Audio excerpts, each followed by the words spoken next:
ठीक है ना भैया? हाँ तुम का भाई, बैठो बैठो बैठो। अरे भैया ये का देख रहे हैं ऐसे ऐसे ऐसे ऐसे करके? कोची है कागज में? अरे कागज में हम देख रहे हैं ना। हाँ। कि वो कंपनी में हम नौकरी करते थे। हाँ हाँ भैया, तो हम भी सुने थे हाँ। भैया। हाँ देखो हम गांव चले गए। अच्छा। गांव चले गए तो वहाँ से आए तक कंपनी वो बंद हो गया। अब हमको देखो ना दूसरा कंपनी में हमको ज्वाइन करना पड़ा। लेकिन हमको ये बात समझ में नहीं आया कि एक तो वहाँ पैसा मेरा कट जाता था, हमको पता भी नहीं चलता था। और वो जो पैसा कटा तो मालूम हुआ कि कुछ पैसा वहाँ जमा हुआ होता है, तो वही कागज हम खोज रहे थे। आओ का?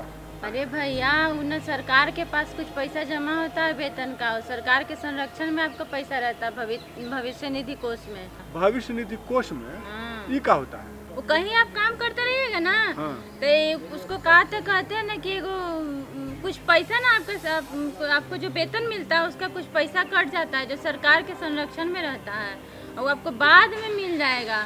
तबे हम कहें कि पैसा काहे कट जाता है। अच्छा तो ये बताओ कि दूसरा कंपनी में हम जो ज्वाइन किए हैं तो वो पैसा मेरा आ जाएगा ना? तो उसी सब के जानकारी के लिए ना ब्रजेश सर के पास जा रहे थे, और तब तक आपको देख लिए हम। तो चलिए हम तो जा ही रहे हैं, आप भी चलिए उनके पास, उनको बोले वहाँ रहने के लिए। ब्रजेश सर क्या है मतलब वो जानते हैं? अरे वो रीजनल कमिश्नर है। हाँ। कर्मचारी भविष्य निधि संगठन के। उस सर जब तुम कह रहे हो कि रीजनल कमिश्नर हैं। हाँ। और भविष्य निधि क्या है संगठन में है कार्यरत हैं। हाँ। तब तो उस सब हमको बता देंगे, सब जानकारी। हाँ उन्हीं से सारा जानकारी हम ले लेंगे। तो देर काहे करना, चलो चलिए भैया। देखिए सर यहाँ बैठे हुए हैं हम लोग को कितना देर हो गया है। अच्छा इन्हीं के बारे में आप बता दीजिए सर, इन्हीं के चलते देर हो गया। हाँ सर देर हो गया सर, कागज पत्र खोजने में बड़ी लेट हो गया सर। सुनिए भैया। हाँ। यही है ब्रजेश कुमार सर जो कि रीजनल कमिश्नर है द्वितीय। अच्छा। अब कर्मचारी भविष्य निधि संगठन पटना के। अच्छा तो इन्हीं के बारे में आप बता रही थी ना? इन्हीं के बारे में बता रहे थे। अच्छा तो ये मेरा जो समस्या है कि सर हम जो पैसा कमाते हैं उसमें सर पैसे 2-3 हज़ार कट जाता है सर। तो हमको लगता है कि सरकार रख लेती है या कोई इधर उधर कर देता है, तो क्या सर ये है क्या सर, हमको ये बताइए ये पैसा कहाँ कट जाता है? हाँ जैसे कि पहले मेरी बात हुई थी इनसे, तो बताएं कि आपके वेतन में से कुछ भाग कट जाता है। हाँ। जो कि प्रोविडेंट फंड कर्मचारी भविष्य निधि संगठन भविष्य निधि से रिलेटेड जो पैसा कटता है, जो लोग खुद से उतने अवेयर नहीं हैं और ना उनकी उतनी अर्निंग कैपेसिटी है कि वो सेव कर सकें, उसके लिए भारत सरकार ने एक मैंडेटरी सेविंग स्कीम बनाया, प्रोविडेंट फंड स्कीम जिसको बोलते हैं, एम्प्लॉयज़ प्रोविडेंट फंड स्कीम 1952। उसमें वो बनाया कि ये एक सिंपल आप समझ लीजिए भविष्य निधि जो प्रोविडेंट फंड स्कीम है उसमें आपका पैसा आपके जो वेतन से कुछ भाग काट के जमा किया जाता है, उसमें एम्प्लॉयर का भी शेयर आता है, और उस पे जो इंटरेस्ट अर्न करती है भविष्य निधि अपने इन्वेस्टमेंट के माध्यम से, उससे आपको इंटरेस्ट देते हुए जब आपको ज़रूरत होती है या जब आप नौकरी छोड़ते हैं उस समय आपको ये पैसा वापस कर दिया जाता है। एक ये पहला पार्ट हुआ प्रोविडेंट फंड स्कीम का। लेकिन इतना ही नहीं, इसके अलावा 2 और योजनाएं हैं इसकी लाभकारी योजनाएं, जैसे कि कर्मचारी पेंशन योजना 1995 है, जिसमें आपको अगर जो रिक्वायर्ड मिनिमम सर्विस है अभी जो 10 साल की है, वो अगर कोई भी कर्मचारी कंप्लीट करता है तो उसको पेंशन भी मिलता है। सिर्फ उसको ही पेंशन नहीं मिलता बल्कि अगर अनफॉर्चुनेट डेथ हो जाए उसकी ड्यूरिंग ये सर्विस 10 साल, ड्यूरिंग सर्विस ही नहीं, अच्छा, कभी भी अगर उसकी डेथ होती है पर उसने अगर सर्विस किया हुआ है रिक्वायर्ड सर्विस, तो उसके जो नॉमिनीज़ हैं, बच्चे हैं, उनको भी पेंशन मिलेगा। इसका कर्मचारी पेंशन योजना 1995 की सबसे जो लाभकारी बात है, जो मैं चाहता हूँ कि आप लोगों को पता हो, और जिसके लिए हम लोग सब लोगों से ये निवेदन करते हैं कि जो भी एलिजिबल एम्प्लॉयज़ हैं और एलिजिबल इस्टेब्लिशमेंट्स हैं वो अपने एम्प्लॉयज़ को वो सुविधा जरूर दें, क्योंकि पेंशन में आपको बताऊं मैं कि अगर एक दिन का भी पैसा जमा हुआ है, एक दिन का भी, सिर्फ एक दिन का भी पैसा अगर जमा हुआ है और उसकी जो कर्मचारी है उसकी मृत्यु हो जाती है, तो उसको जिंदगी, उसके जो आश्रित हैं, उनकी वाइफ हैं या हस्बैंड है और 2 बच्चे 25 साल की उम्र तक, उनको पेंशन मिलता है। जो स्पाउस हैं उनको तो आजीवन पेंशन मिलता है, बच्चों को भी, 2 बच्चों को 25 साल की उम्र तक ये पेंशन मिलता है। तो आप समझ लीजिए कि एक दिन की सर्विस मात्र से भी अगर डेथ हो जाए, तो जो मैं आपको बताया कि सर्विस रिक्वायरमेंट ऑफ 10 इयर्स जो है, वो है जो लोग सर्विस कंटिन्यू करते हैं, जिनकी मृत्यु नहीं होती, सुपर एनुएट होते हैं और या फिर नौकरी छोड़ देते हैं किसी कारणवश, तो उनके रेस्पेक्ट में ही ये 10 साल की जो बाध्यता है, 10 साल की सर्विस की, वो है। मृत्यु के केस में ये बाध्यता नहीं है, एक दिन के पैसे से भी। तो ये आप समझ लीजिए कि ये इतना ज़्यादा लाभकारी योजना है। इसके अलावा एक और चीज़ जानने की बात है इसमें कि कर्मचारी पेंशन योजना में एम्प्लॉई कुछ भी कंट्रीब्यूट नहीं करता है। अच्छा। एम्प्लॉई, आप जो पैसा अपना दे रहे हैं 12% या 10% विभिन्न स्थापनाओं के आधार पर, जो आपका तनख्वाह है,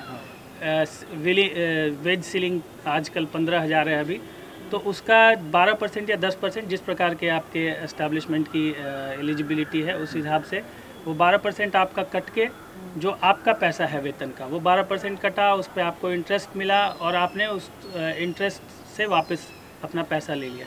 सर, आपने ये जो बताया कि मतलब 15,000 का एक एलिजिबल है ये, तो सर ये सरकारी नौकरियों में या प्राइवेट नौकरियों में या हर जगह ये लागू होता है क्या?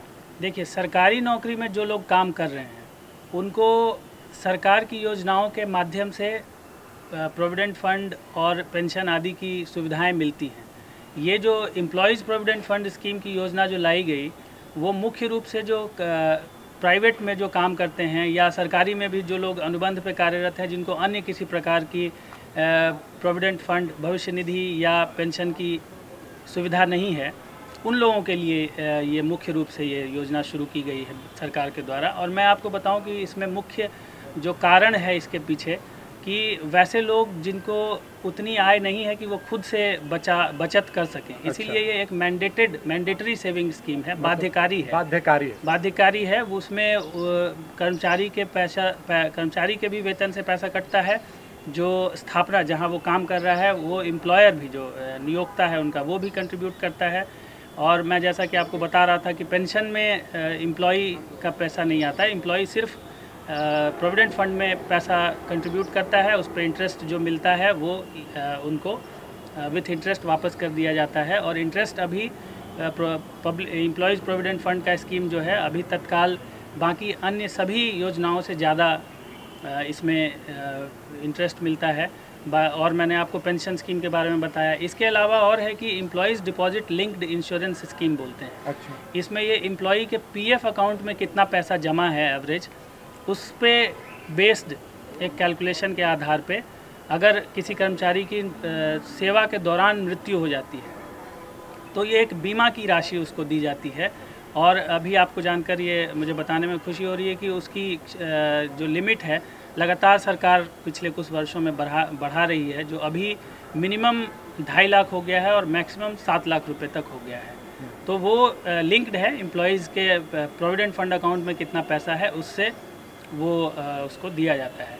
ये दोनों पेंशन स्कीम का पैसा और एम्प्लॉयज़ डिपॉजिट लिंक्ड इंश्योरेंस का पैसा कर्मचारी नहीं देता, उसके नियोक्ता देते हैं। अच्छा। तो कर्मचारी भविष्य निधि में आप मान के चलिए कि आप कर्मचारी पूरी तरह से ही उसको बेनिफिट्स हैं। ये बेनिफिशियरी लेजिस्लेशन ही भारत सरकार का है, ये बनाया ही गया इसलिए है ताकि लोगों को अगर भविष्य में कोई ज़रूरत पड़ती है, जैसे कि आपको मालूम है सारे लोगों को कुछ चीज़ें तो फोर्सीन हैं, देखी जा सकती हैं कि किन किन परिस्थितियों में ज़रूरत पड़ सकती है।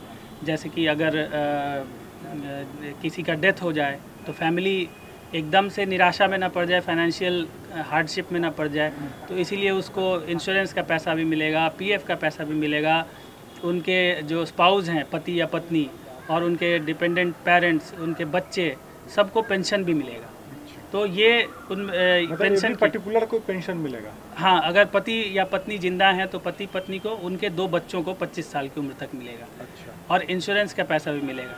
इसके अलावा कुछ और चीज़ें हैं, जैसे कि अगर आपको घर बनाना है या अपनी शादी करनी है, अपने बच्चों की शादी करनी है, बीमार हो गए, तो ये सब कुछ जो परिस्थितियां हैं जिनमें पैसों की ज़रूरत पड़ती है जी अचानक से, हाँ, उस समय आप ये निकाल सकते हैं। ये सब फोर्सिन सर्कमस्टांसेज हैं। कुछ चीज़ें अनफोर्सिन भी हैं जिसके बारे में भारत सरकार अपने स्तर पे निर्णय लेती रहती है। जैसा कि आपको पता है कि कोविड आ गया, पैंडेमिक हो गया, ऐसा किसी ने कभी सोचा ही नहीं था।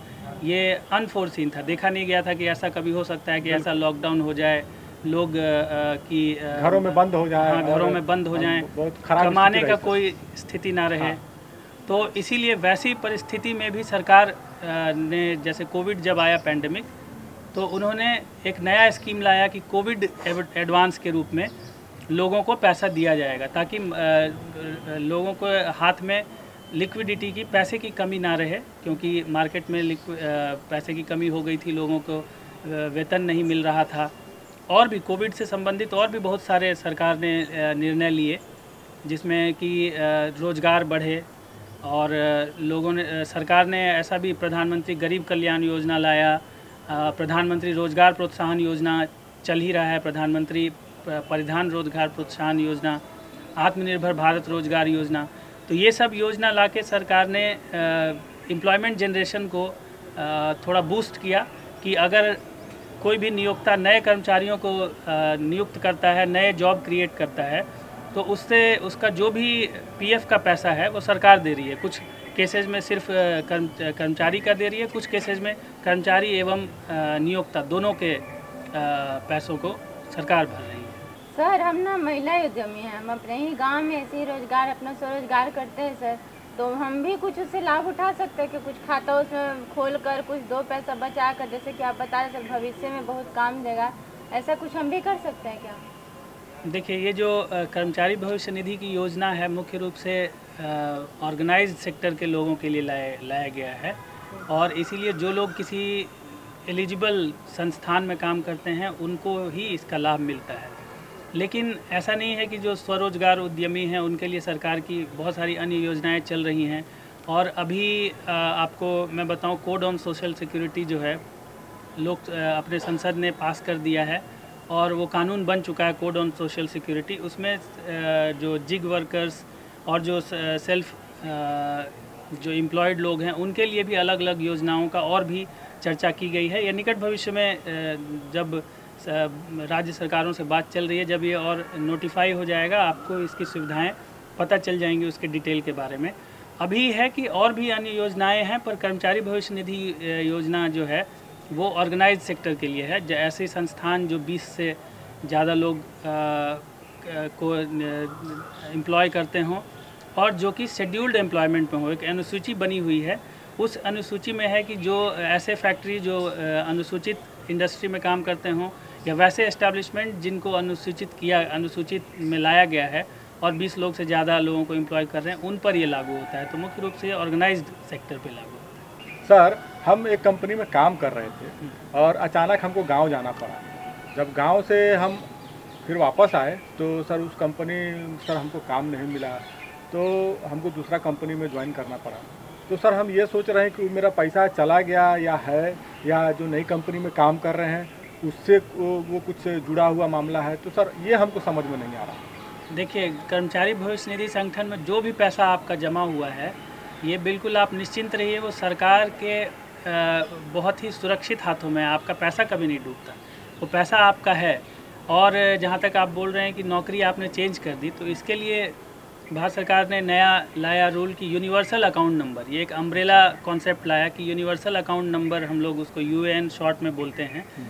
यूनिवर्सल अकाउंट नंबर आपको मिलेगा जहाँ कहीं भी आप जाएं, दूसरी जगह जैसे आप बता रहे हैं कि ज्वाइन किए, वहाँ पे जब आप अपनी सूचना देते हैं नए कंपनी को, वहाँ आप बताएं कि हमारा ये यूनिवर्सल अकाउंट नंबर है। आपका सारा जो पैसा है वो उसी यूनिवर्सल अकाउंट नंबर में जाएगा। उसके अलावा आप अगर एक से ज़्यादा आपके अकाउंट नंबर हैं भी तो आप उनको मर्ज कर सकते हैं। उसके लिए ऑनलाइन ट्रांसफ़र की सुविधा है। यूएएन मेंबर पोर्टल पे जाके आपको ये बताते हुए मुझे बहुत खुशी है कि कर्मचारी भविष्य निधि संगठन ने पिछले करीब 5 सालों में अपनी सारी सुविधाओं को ऑनलाइन कर दिया है। सारी चीज़ें डिजिटाइज हैं। डिजिटल इंडिया के तहत आप जैसे नौकरी छोड़ के आप बता रहे हैं कि वापस घर आ गए थे। हाँ, अचानक सर हमको जाना पड़ा गाँव। वैसे खुशी ये है कि आप वहाँ जाके फिर से आपको काम मिल गया, लेकिन अगर आप यहाँ रहते हुए भी चाहें तो कंप्यूटर से, अपने सिस्टम से, इंटरनेट के माध्यम से अपने पैसा को निकालने के लिए ऑनलाइन माध्यम से आप क्लेम कर सकते हैं।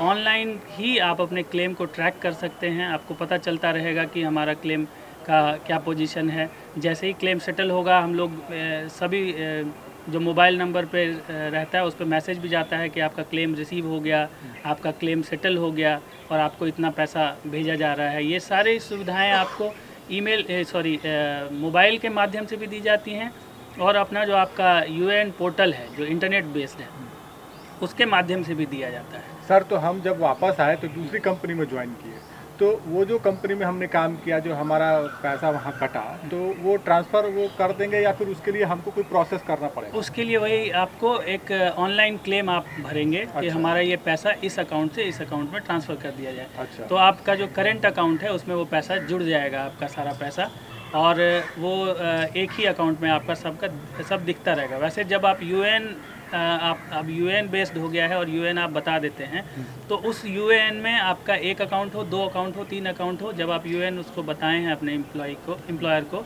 तो उसी यूएएन में आपको वो 2-3 अकाउंट दिखता रहेगा। तो आपका पैसा वहाँ पे आपको पता है कि है। अगर आप मर्ज करना चाहते हैं तो ट्रांसफ़र एप्लीकेशन ऑनलाइन ही डिजिटल माध्यम से करिए और इंटरनेट के माध्यम से आपको सारी सूचनाएं मिलेंगी, सारा ट्रांसफ़र आपका हो जाएगा। सर, हमारे गांव में एक आदमी है, तो वो काम करते हैं, तो जहाँ से उनको सैलरी मिलता है ना सर, तो जितना मिलना चाहिए उतना नहीं मिलता सर, उनका कट के आता है।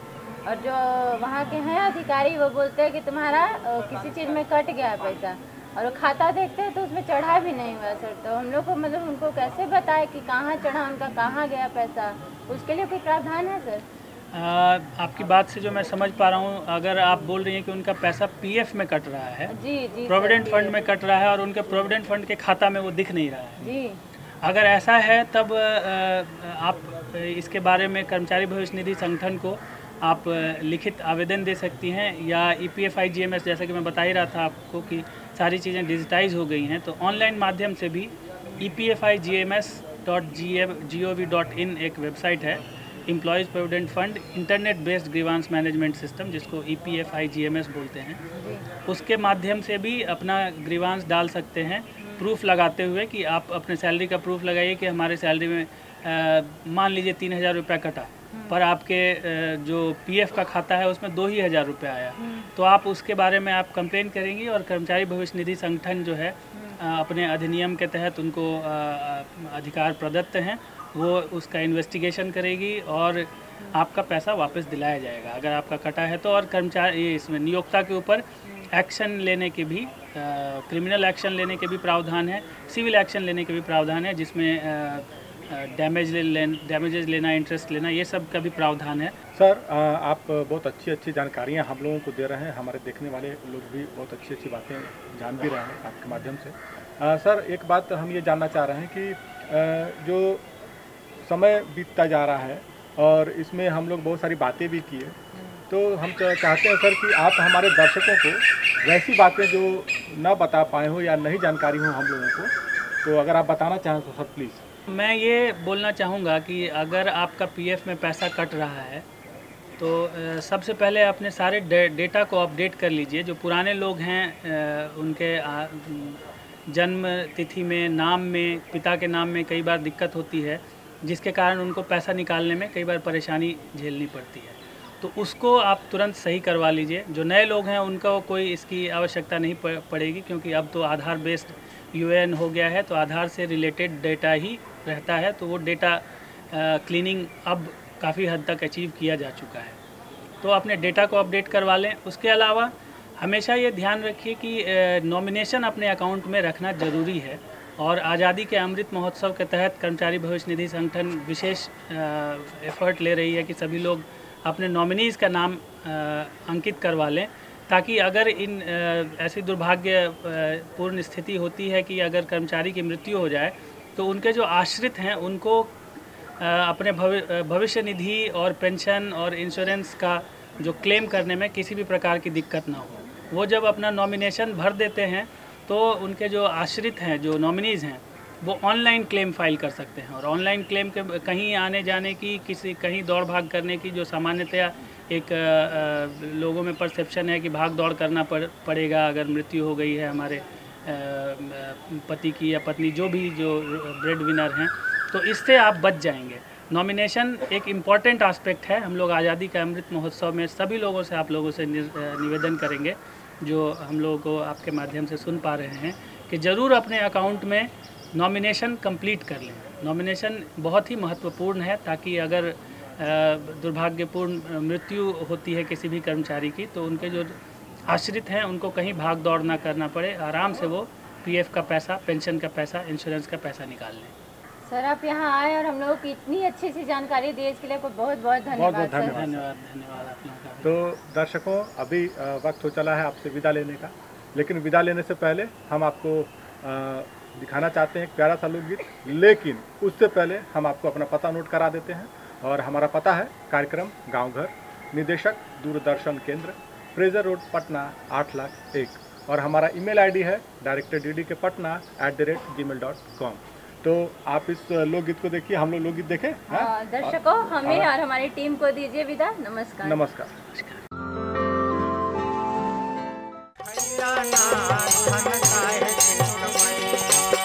काहे के कमैला धन, काहे के कमैला धन, काहे के कमैला, काहे के कमैला धन, काहे के कमैला धन, काहे के कमैला, कैला ना धन, काहे के कमैला, कैला ना धन, काहे के